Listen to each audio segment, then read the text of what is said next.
recorrer, pero los años no vuelven nunca, en mi camino ya no hay regresar, aunque he sufrido mi caminito, como quisiera volverse a recorrer.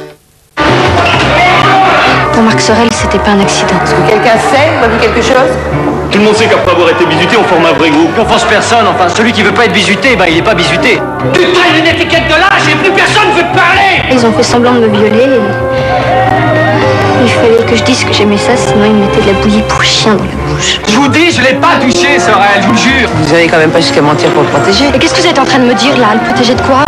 Désormais, le bizutage est puni par la loi. Julie Lescaut, jeudi 20h55.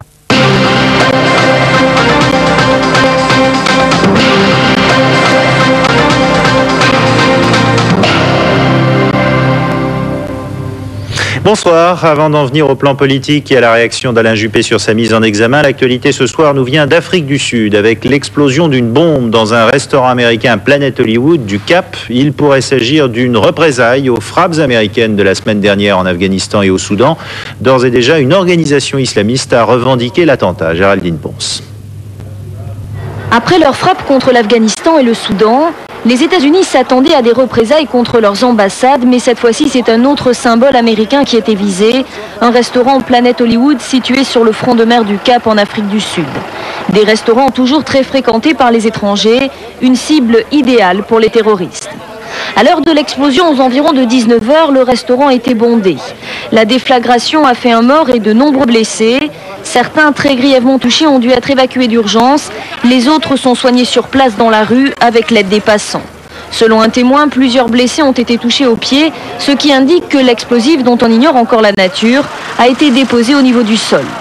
L'attentat a été revendiqué un peu plus tard par l'organisation musulmane contre l'oppression mondiale, cette même organisation qui avait manifesté et brûlé des drapeaux américains lors de la visite de Bill Clinton dans le pays en mars dernier et qui aujourd'hui a annoncé par téléphone à une radio locale que la guerre sainte avait débuté.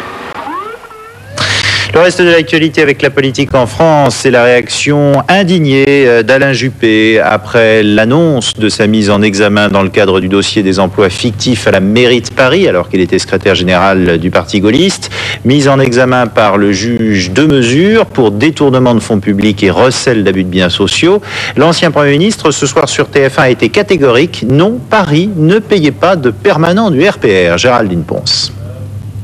Non, la ville de Paris ne paye pas et ne payait pas des permanents du RPR. Sur ces emplois fictifs, Alain Juppé s'explique. Certains fonctionnaires de la mairie de Paris travaillaient bien pour le RPR, déclare-t-il. Une activité militante mais bénévole, en plus de leurs fonctions rémunérées.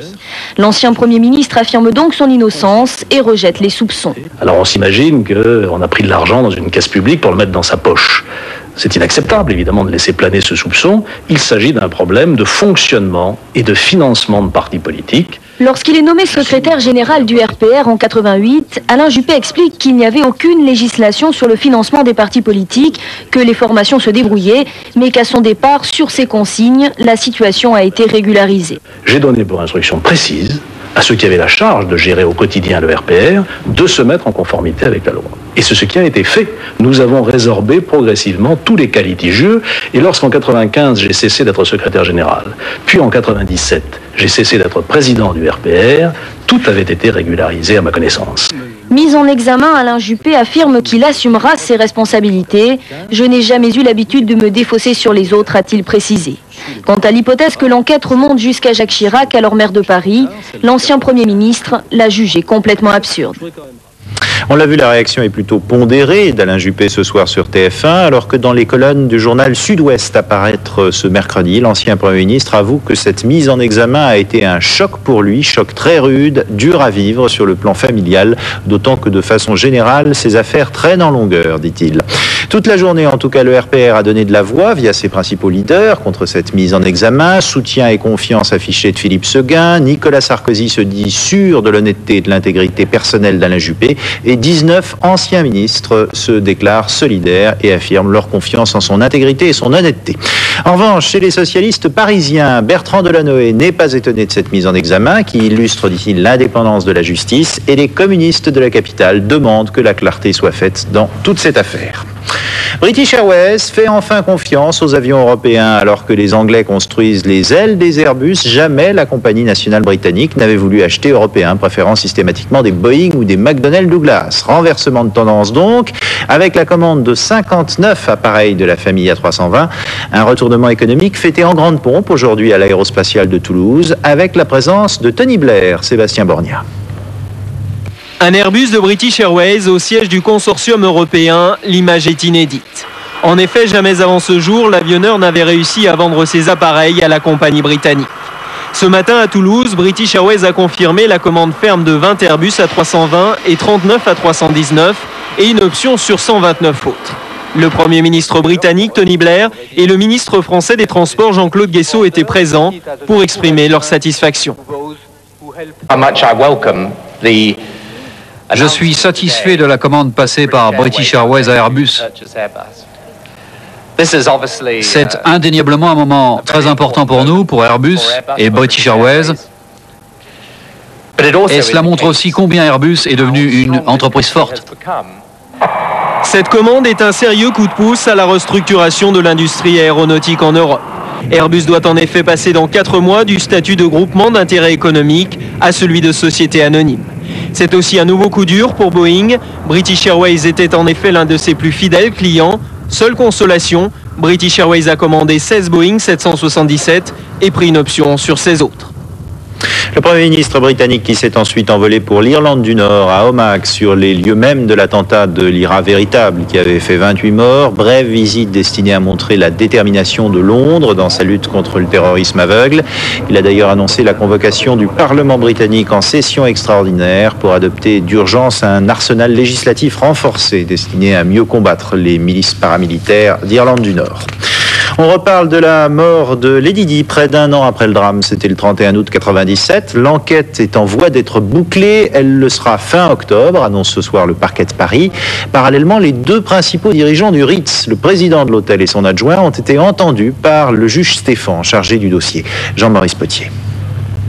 La mort de la princesse de Galles avait provoqué une immense émotion internationale. Dès la nouvelle connue, l'affaire a pris un tour particulier. Il a fallu vérifier un grand nombre de témoignages, pour beaucoup des récits inexploitables ou fantaisistes.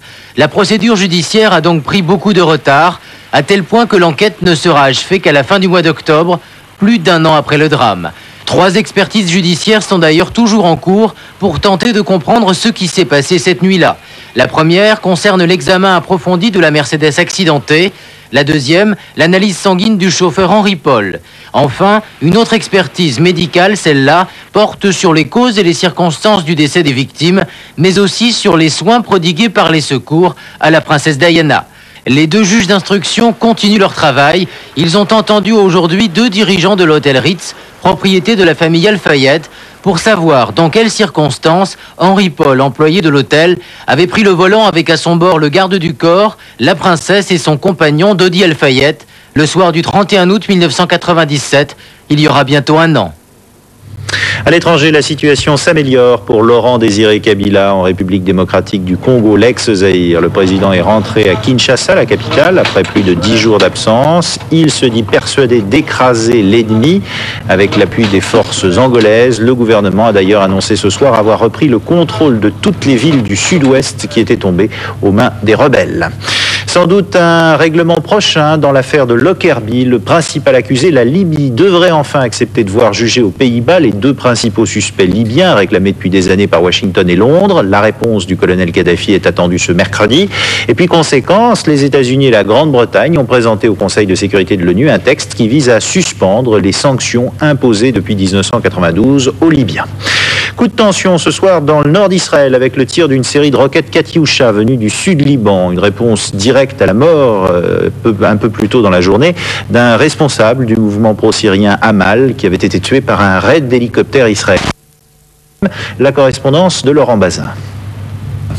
Les premières informations font état d'une trentaine de missiles, des Katyusha, dont 10 se seraient abattus sur la ville de Kiryat Shmona, à l'extrême nord d'Israël.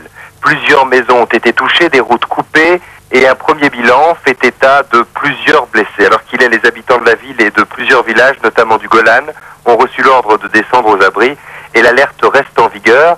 Il faut faut noter qu'il y a plus d'un an que le nord d'Israël n'avait pas connu une telle attaque. L'artillerie israélienne a immédiatement répliqué au sud Liban, en pilonnant notamment des bases de la milice Hamal, l'une des plus actives en ce moment. Il est fort probable d'ailleurs que les bombardements de ce soir sur Israël soient liés à la mort aujourd'hui de l'un des chefs militaires du mouvement chiite libanais. Oussam El Amin a été tué par une roquette israélienne alors qu'il se rendait cet après-midi à Tyr. Il était recherché par les Israéliens depuis plus d'un an. Accord conclu entre 6 compagnies d'assurance européennes et les ayants droit de la communauté juive sur le processus d'indemnisation des victimes de l'Holocauste. L'assureur français AXA y figure. Une plainte collective avait été déposée l'année dernière aux États-Unis accusant 16 assureurs d'avoir refusé de payer des dommages à des victimes de la Shoah qui avaient souscrit des assurances. La situation en Russie, alors que le rouble n'en finit pas de dégringoler, les tractations politiques vont bon train au Parlement, la Douma, entre les communistes qui sont majoritaires et le nouveau Premier ministre Viktor Tchernomyrdine. Tout cela pour tenter de bâtir une coalition politique. Sur le plan strictement économique, Tchernomyrdine a annoncé qu'il allait prendre un délai de 3 à 5 ans pour rembourser la dette à court terme de la Russie et a noté également que les 3 principales banques de Russie ont décidé de fusionner aujourd'hui pour éviter la banqueroute. Tout autre chose maintenant, le Viagra devrait faire son apparition sur le marché européen à la mi-septembre. Les autorités sanitaires des pays de l'Union européenne viennent de donner leur feu vert à la mise en vente de ce fameux médicament aux effets revigorants ou prétendu comme tel. Alice Pétillot. Le médicament anti-impuissance est déjà en vente en Suisse et à Saint-Marin. Aujourd'hui, le comité consultatif des pays membres de l'Union européenne a donné un avis favorable à sa mise sur le marché. Il pourrait donc être autorisé dans l'ensemble de l'Europe et commercialisé en France vers le 15 septembre.